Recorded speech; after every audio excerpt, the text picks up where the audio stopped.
I made it back home from traveling for the Thanksgiving holiday here in the US, and I'm super excited to get back into some content creation for DC Dark Legion. Today, we're going to be talking about my all purpose tier list for December 2025, and couldn't be more excited to talk to you about some of the new champions that we have added to the tier list and also champions that have risen and fallen. We got a lot to unpack, so let's jump over and get started with it. Now, if you're not familiar with the format, I typically go through and provide a little bit of information on the newer champions that we've brought in and any changes that have happened to the tier list since the last time. But every now and then, I'll do a refresher where I go through and talk about every single champion in the game. And I believe the November edition of the tier list is the one where I kind of went through and talked about everything in here. So if you're a new player, you might want to go back and take a look at that one if you need information on a specific champion. I've also been trying to do deep dives on every character in the game.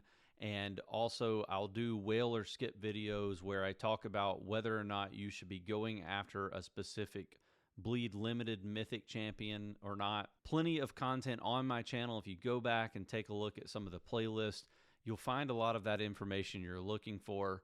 As far as this tier list, we're just going to be talking about all the changes that happened. One administrative note, I did talk a little bit last time about trying to figure out a way to corral all of the pay-to-win or paywall champions into one place away from the rest of the tier list.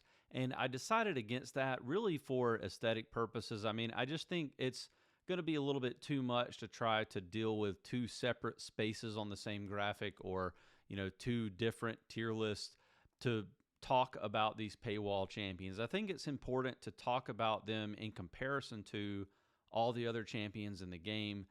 At some point down the road, it might be worth doing that when we've got maybe a situation where a critical mass, like, a third or half of the champions are paywalled and you just can't get access to them without spending a lot of money. But we only have a handful right now, and I opted to just go for what we were already doing with Green Lantern, which is to call it out with a specific statement in the ledger or like the key of the document in the bottom left.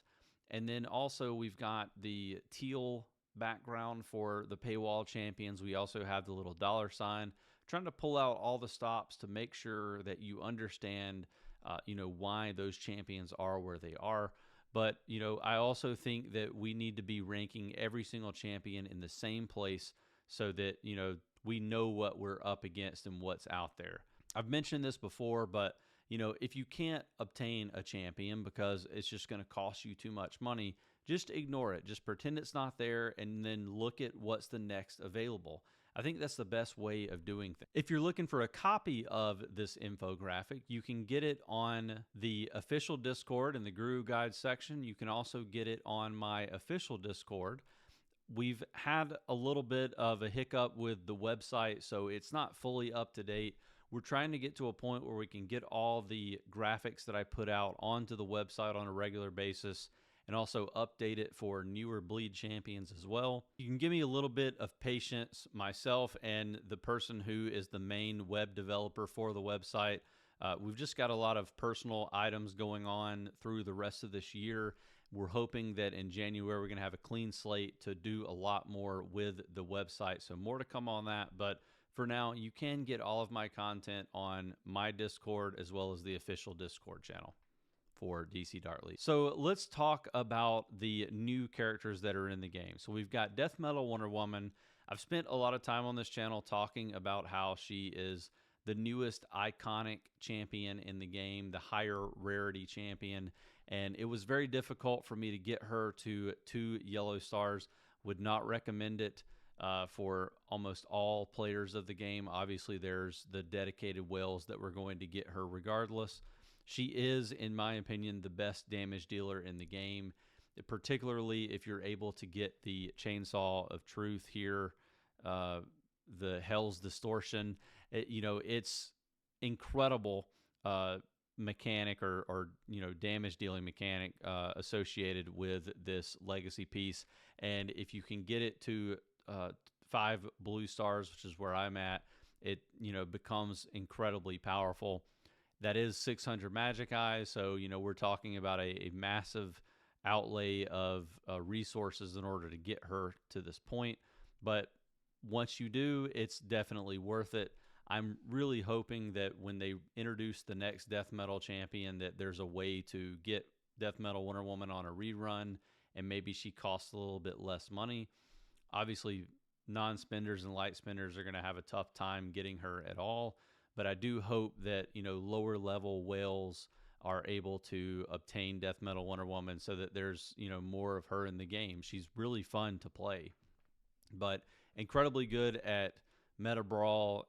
I see her all over the top 10 of Meta Brawl now on the soft launch servers, and I know she's out there on all the other servers as well. And I think that's about all we can say about Death Metal Wonder Woman. So the next champion that's going to be on the list here, we've got Nurse Harley, and she is a damage dealer. She's a firepower champion.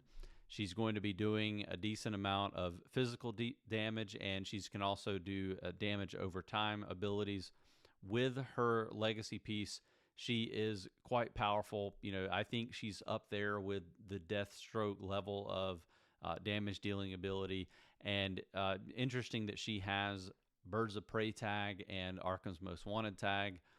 We were wondering why Harley was not Arkham's Most Wanted tagged, and now I guess we know. The big issue with Nurse Harley is, again, she is a paywalled champion. She's part of the VIP system, and she's incredibly hard to get. So I am at VIP 17. I'm kind of ashamed to admit that, but you can do the math on exactly how much money has gone into my account, and I only have her at I could get her to 5 white stars. That's not enough to do testing for the champion, and it's not enough to try to build a team around her either.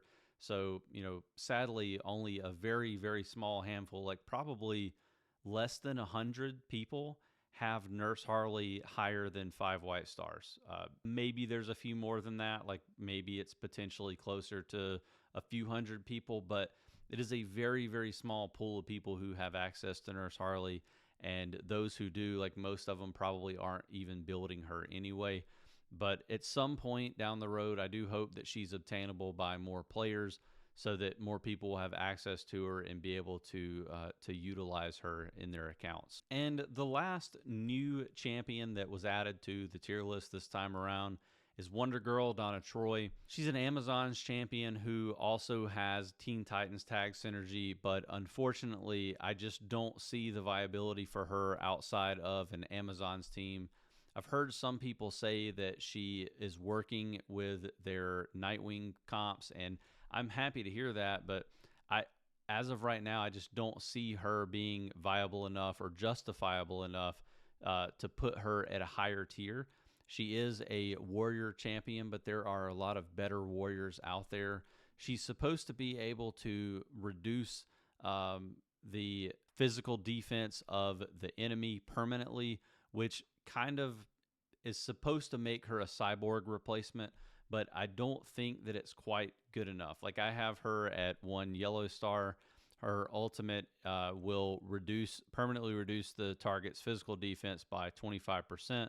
Non-stackable, obviously, but it is a permanent reduction. So, it's supposed to be fairly good, but I think that Cyborgs is a lot more powerful than that. I do wonder if we just haven't seen exactly how the Amazons are supposed to work because we don't have that last key piece to the Amazons team.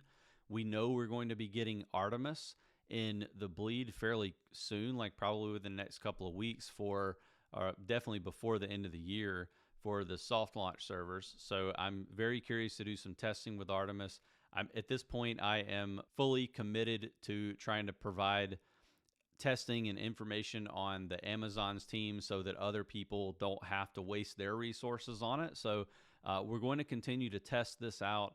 I have a fairly decent Amazon's lineup that we'll be able to do some testing with and kind of talk through. So you can see here, I've got everyone at yellow stars or higher for this team. So we're going to be taking more looks at this one. But right now I have Donna Troy pretty solidly at B tier, and we'll kind of monitor that situation over time. Next, we're going to talk about champions that have fallen down the ranks, and we'll go from the bottom and work our way up.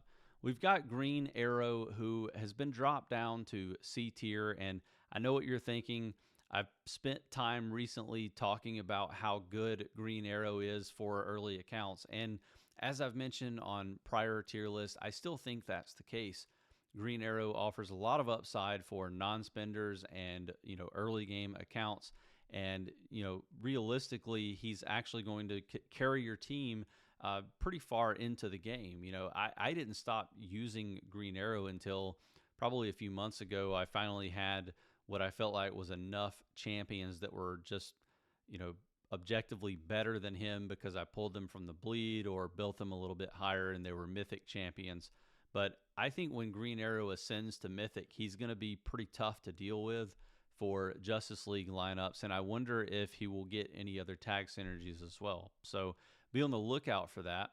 C tier does not mean bad, it means niche, and I think the niche for Green Arrow is early game accounts, non-spenders, and Justice League enthusiasts. Superman is the next champion that has fallen, and it really pains me to do this. I've tried to keep him up in S tier as long as possible, but I really just feel like with the introduction of Death Metal Wonder Woman and just kind of how we've seen the meta play out recently, Superman just doesn't quite cut it to be in S tier. I do still think he's must build for his teams. Obviously, he can be the hyper carry for a couple of different Justice League lineups. He's also fairly important for Superman family, and I think that he can do a lot in Training Sim. He's not quite as good in Combat Cycle, and that's kind of where the reasoning was to drop him down into A+ tier, because I really think you have to be good at all of kind of like the top 3 modes, so Training Sim, Combat Cycle, and Meta Brawl. And I still think Superman is good at Meta Brawl and kind of PvP modes when he's heavily invested at the higher star levels. He can, like, just one ultimate is going to take a huge chunk off of the enemy. He's got a stun ability, etc., but just not enough. He's not moving the needle enough I think, in Combat Cycle to say that he is an an S tier champion. So we've got him down in A+. Starfire is a champion that I really struggled with. I kind of felt bad at moving her down, but kind of swapped places between her and Joker. And the big reasoning for this is she really is kind of a niche champion right now. There isn't an outsiders team that she can go with. Like, you just realistically cannot build outsiders right now. I'm sorry, but we know how bad Arsenal is. Martian Manhunter has a very specific niche where he can shut down Constantine, and he's not even really as good at doing that anymore because of Swamp Thing. So until they give us a marquee damage dealer, a true win condition for the Outsiders faction, I just don't think Starfire moves the needle enough to be in that S tier category. I still think she's must build for her team. You have to use her with any Nightwing comp that you're doing. And there are a couple of other team comps that you could build up where Starfire might be useful. But I just I don't buy the argument that she's bleed limited mythic, so her stat scale high enough that she should be S tier.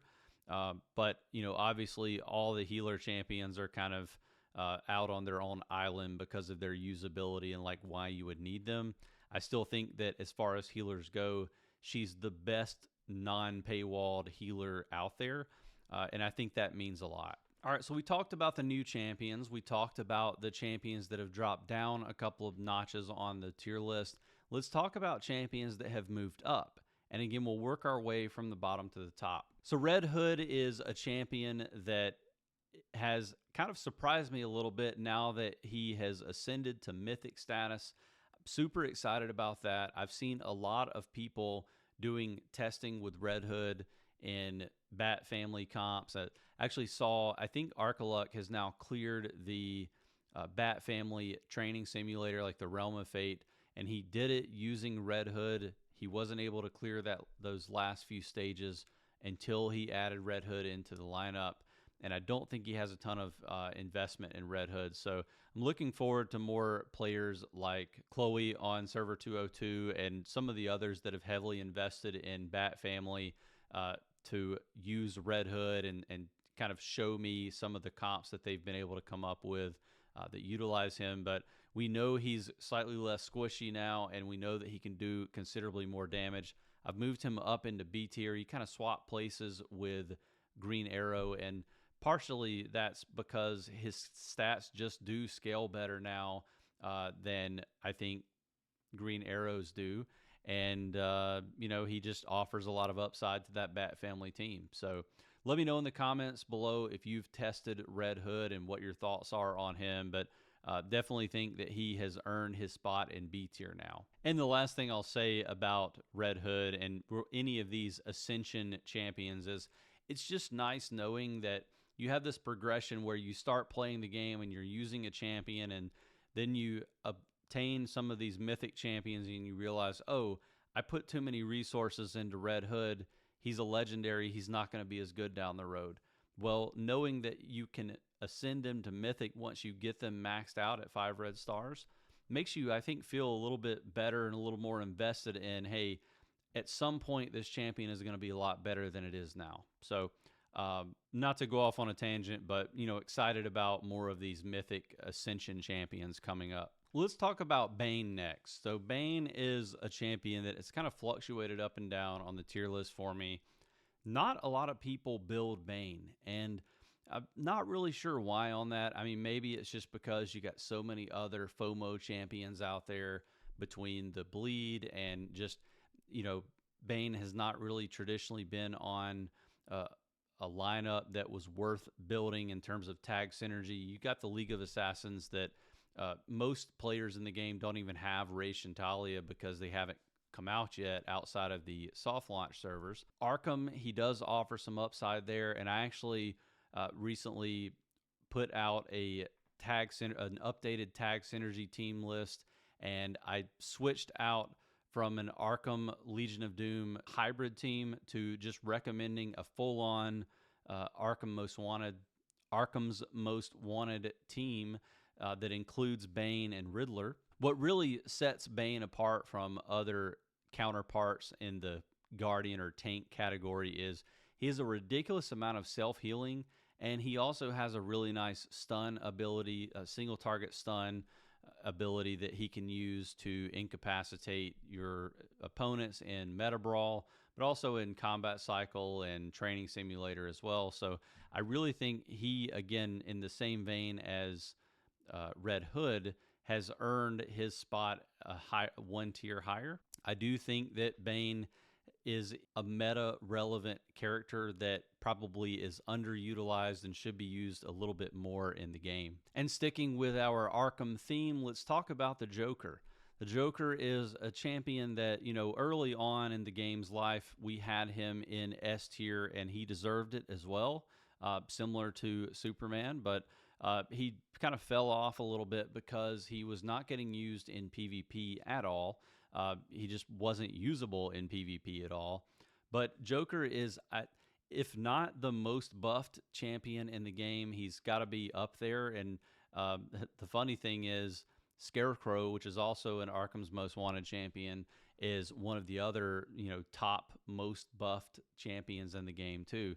We've seen so many updates to the game where there was a footnote about Joker getting buffed, and now I think they've finally gone and done it, as they say, and they've basically given him enough viability in PvP that he's actually being seen in Meta Brawl quite a lot now. I chose to put a decent amount of investment into Joker after seeing some lopsided combat cycle scores with him, and I'm really happy I did. I haven't quite pulled the trigger on getting his unique legacy piece. I'm kind of torn between his and Sinestro's and a couple of others.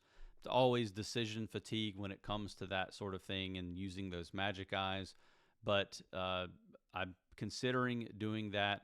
I think that he is an incredible champion, definitely worthy of the S tier rank.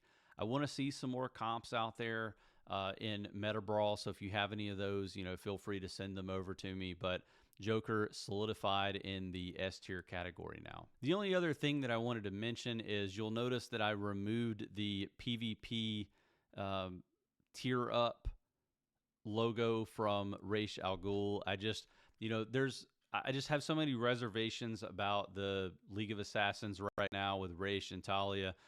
For whatever reason, the devs are not adding those champions into the bleed schedule for all the other servers. And I'm a little bit worried they're probably going to be doing some sort of a kit change. If not now, they're going to wait, release them, and then do a kit change way down the road. And they're clearly not operating as intended. So a little bit of a reservation there on those champions. And I do think Raish offers, a ton of upside in PvP. I'm keeping him in A tier. But I just don't think that he rises to the level. Like, he's really not. I still think he can be meta relevant if more people pulled for him, but I don't think that he's kind of like a must build champion. So I'm going to leave him in A tier and take that designation off of him that would put him into A+ tier for Meta Brawl. And then the last thing I want to mention is the Riddler. So you'll notice the absence of Riddler on this tier list. I always like to wait a few weeks before I add new champions to the tier list. And Riddler has been around long enough that we have a decent amount of information on him, but I am going to hold true to how I normally do these things.